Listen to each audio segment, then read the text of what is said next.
Welcome to KRR kitchen. இன்றைக்கி நம்ம கிச்சனில் நல்ல ஒரு ஹெல்த்தியான இட்லி பொடி ரெசிபி தான் பார்க்க போகிறோம். இன்றைக்கி நாம் புதினா இட்லி பொடி எப்படி செய்கிறது தான் பார்க்க போகிறோம். புதினா வச்சு ரொம்ப அருமையாக செய்யலாங்க இட்லி பொடி. இந்த பொடி பார்த்திங்கன்னா இட்லி தோசைக்கு ரொம்பவுமே அருமையாக இருக்கும். அதோடு மட்டும் இல்லாமல் நம்ம சூடான சாதத்தில் கொஞ்சமாக இந்த இட்லி பொடியை போட்டு நெய் அப்படி இல்லைன்னா நல்லெண்ணெய் விட்டு பிசைஞ்சு சாப்பிடும்போது ரொம்ப அருமையாக இருக்குங்க. இந்த பொடி ரெசிபி எப்படி செய்கிறது நம்ம வீடியோக்குள்ளே போய் பார்ப்போம். அதுக்கு முன்னாடி நம்ம சேனலை இப்போ தான் ஃபஸ்ட் டைம் பார்க்குறீங்கன்னா சப்ஸ்கிரைப் பண்ணி வச்சுக்கோங்க. கூடவே பெல் சிம்பிள் ப்ரெஸ் பண்ணி ஆளுங்கிற ஆப்ஷனையும் ப்ரெஸ் பண்ணி வச்சுக்கோங்க. அப்போ தான் நான் போடுற வீடியோஸ் எல்லாம் உங்களுக்கு தொடர்ந்து நோட்டிஃபிகேஷனில் ஒன்றுக்கொன்னே கிடச்சிட்டு இருக்கும். இப்போ வாங்க இந்த புதினா இட்லி பொடி எப்படி செய்கிறதுன்னு நம்ம பார்த்துடலாம்.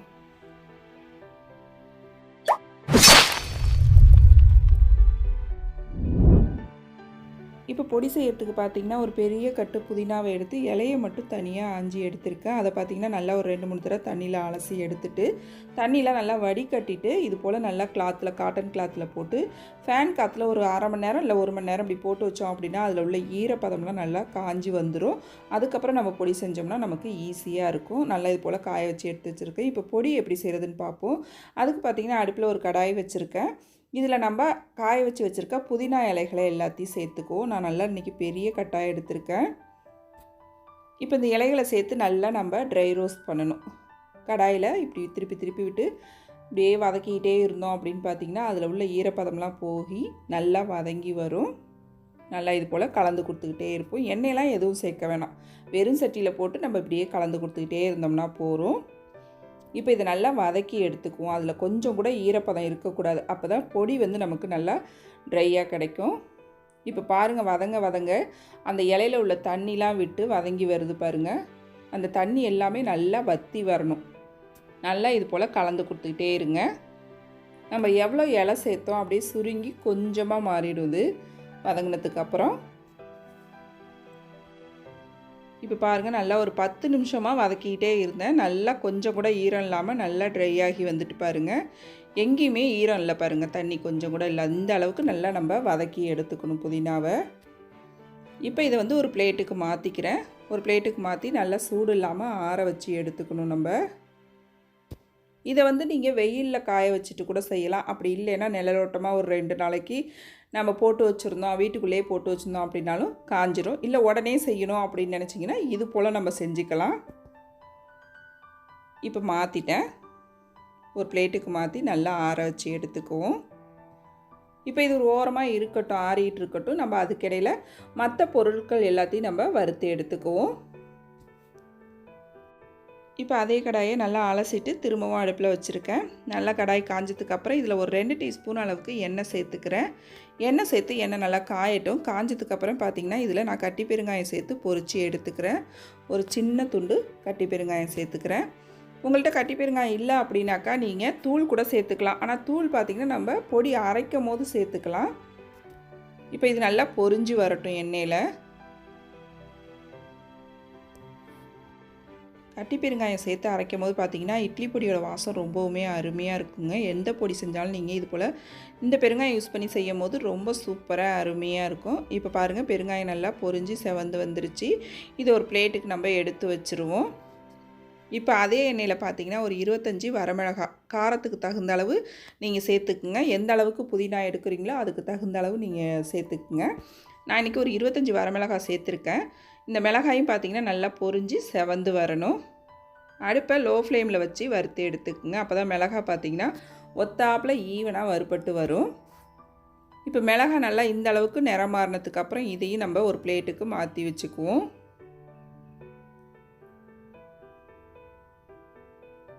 இப்போ மிளகாவை பிளேட்டுக்கு மாற்றினதுக்கப்புறம் பார்த்திங்கன்னா இதில் சின்னதாக ஒரு நெல்லிக்காய் சைஸ் புளி எடுத்து வச்சுருக்கேன். அதை இது போல் சின்ன சின்னதாக பிச்சு சேர்த்துக்குவோம். இப்போ இதே எண்ணெயில் பார்த்திங்கன்னா அதை நல்லா பொரித்து எடுத்துக்கணும். புளி சேர்த்து செய்யும் போது ரொம்பவுமே டேஸ்ட்டு நல்லா இருக்குங்க. ஒரு நெல்லிக்காய் சைஸ் அளவு எடுத்திங்கன்னா போதும். இப்போ இந்த புளியை நல்லா நம்ம எண்ணெயில் வறுத்து எடுத்துக்குவோம். நல்லா வறுத்து எடுத்துக்குங்க. அப்போ தான் பொடி அரைக்கும் போது அந்த பிசுபிசுப்பு தன்மை இல்லாமல் நல்லா புளியும் சேர்ந்து அரைப்பட்டு வரும். நல்லா இந்த அளவுக்கு வறுத்து எடுத்துக்குவோம். இப்போ இதையும் அதே பிளேட்டுக்கு மாற்றி வச்சுக்குவோம். திரும்பவும் இதே எண்ணெயில் பார்த்திங்கன்னா 1 கப் அளவுக்கு மல்லி எடுத்திருக்கேன். இது அளவுன்னு பார்த்திங்கன்னா 100 கிராம் இருக்கும். இப்போ இதையும் பார்த்திங்கன்னா நல்லா செவக்க வறுத்து எடுத்துக்குவோம். மல்லி நல்லா வறுபட்டு வரணும். நிறம் மாறி வரும், பொன்னிறமாக மாறி நல்ல வாசனை வரும் மல்லி வறுபடும் போது.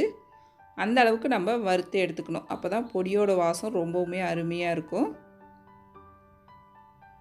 நல்லா இந்த அளவுக்கு பொன்னிறமாக மாறி வர வரைக்கும் வறுத்து எடுத்துக்குங்க. இதையும் பார்த்திங்கன்னா அதே பிளேட்டில் நம்ம மாற்றி வச்சுக்குவோம். ஒரு பொருளையும் நம்ம தனித்தனியாக தான் வறுக்கணும். ஏன்னா ஒவ்வொரு பொருளும் வந்து வறுபடுறதுக்கு வேறு வேறு டைம் எடுக்கும். எல்லாத்தையும் ஒன்றா சேர்த்துட்டோம் அப்படின்னாக்கா நமக்கு சரியான அளவாக வறுபட்டு வராது. இப்போ திரும்பவும் பார்த்திங்கன்னா அதே அளவு ஒரு 100 கிராம் அளவுக்கு வெள்ளை உளுந்து எடுத்து சேர்த்துருக்கேன். இதுக்கு பதிலாக நீங்கள் கருப்பு உளுந்து கூட சேர்த்துக்கலாம். இப்போ உளுந்தும் சேர்த்து நல்லா செவக்க வறுத்து எடுத்துக்குவோம். உளுந்து வறுக்கும் போது நம்ம எண்ணெய் சேர்க்கணுன்னு அவசியம் இல்லை, அதே கடாயில் நம்ம வறுத்து எடுத்துக்கலாம். இப்போ பாருங்கள் உளுந்தும் நல்லா நிறம் மாறி செவந்து வந்துருச்சு.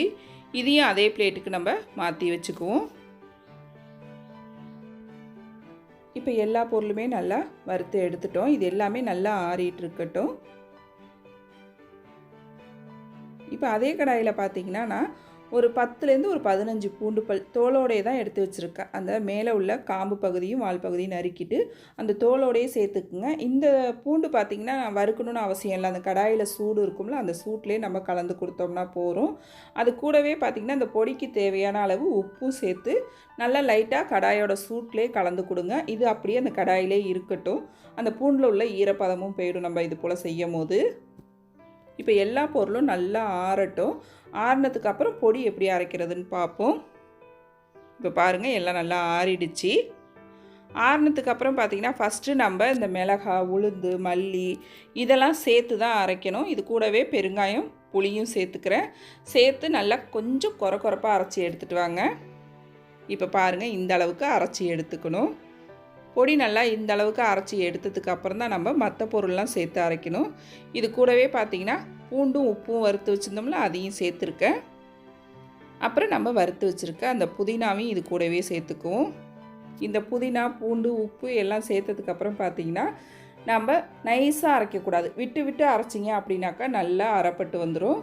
புதினா சேர்த்து கொஞ்சம் கொரப்பாக தான், ஒன்றும் பாதியமாக இருக்கிற மாதிரி தான் அரைக்கணும். அப்போ தான் பொடி டேஸ்ட்டும் வாசனையும் சூப்பராக இருக்கும். இப்போ பாருங்கள் பொடி அரைச்சிட்டு வந்துட்டேன். எந்த அளவுக்கு நல்லா கொரப்பாக இருக்குது பாருங்கள்.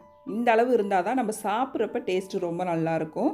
பொடியை வந்து நைஸாக அரைச்சிட்டோம்னா அந்த அளவுக்கு நல்லா இருக்காது. இந்த பக்குவத்துக்கு அரைச்சி எடுத்துக்கங்க. இப்போ அரைச்ச பொடியை வந்து ஒரு பாத்திரத்துக்கு மாற்றிக்கிறேன். சூடாக இருக்கும், இந்த சூட்டோடய நம்ம எடுத்து வைக்கக்கூடாது. இது போல் ஒரு பாத்திரத்தில் கொட்டி நல்லா ஆற வச்சிடணும். பொடியை நல்லா ஒத்தாப்பில் கலந்தும் விட்டுருங்க. நல்லா கொஞ்சம் கூட கட்டிகள் இல்லாமல் நல்லா இது போல் ஒத்தாப்பில் கலந்து எடுத்துக்குங்க. அவ்வளோதான், நம்மளோட புதினா இட்லி பொடி பாருங்கள் நல்லா கமகமன் வாசனையோட சூப்பராக ரெடி ஆகிடுச்சிங்க. டேஸ்ட்டும் ரொம்ப அருமையாக இருக்குது. கொஞ்சமாக நல்லெண்ணெய் விட்டு அதில் கடுகு, உளுந்து, கருவேப்பிலை எல்லாம் போட்டு நல்லா தாளிப்பு ஒன்று கொடுத்து அதில் சாதம் போட்டு இந்த பொடியும் போட்டு கலந்து செஞ்சோம் அப்படின்னா அவ்வளோ ஒரு வாசனையாக டேஸ்ட்டாக இருக்கும். இந்த புதினா சாதம் செய்யும் போது இந்த பொடியை பயன்படுத்தி அதே போல் இட்லி தோசைக்கு ரொம்ப அருமையாக இருக்குங்க. நீங்களும் இந்த பொடி ரெசிப்பியை நான் இன்றைக்கி சொன்னது போல் ட்ரை பண்ணி பாருங்கள். இதே போல் நிறைய பொடி வெரைட்டி நம்ம சேனலில் போட்டிருக்கேன். அந்த லிங்க் எல்லாம் உங்களுக்கு நான் டிஸ்கிரிப்ஷனில் கொடுக்குறேன், தேவைப்படுறவங்க செக் பண்ணிக்கோங்க. இந்த பொடி ரெசிப்பியை நீங்களும் ட்ரை பண்ணி பார்த்துட்டு எப்படி இருக்குன்னு எனக்கு கமெண்ட் பண்ணுங்கள். என்னோட இந்த ரெசிபி பிடிச்சிருந்ததுன்னா லைக் பண்ணுங்கள், ஷேர் பண்ணுங்கள். மறக்காமல் நம்ம KRR கிச்சனை சப்ஸ்கிரைப் பண்ணி வச்சுக்கோங்க. நாளைக்கு வேறொரு ரெசிபியோடு சந்திப்போம். தேங்க்ஸ் ஃபார் வாட்சிங்.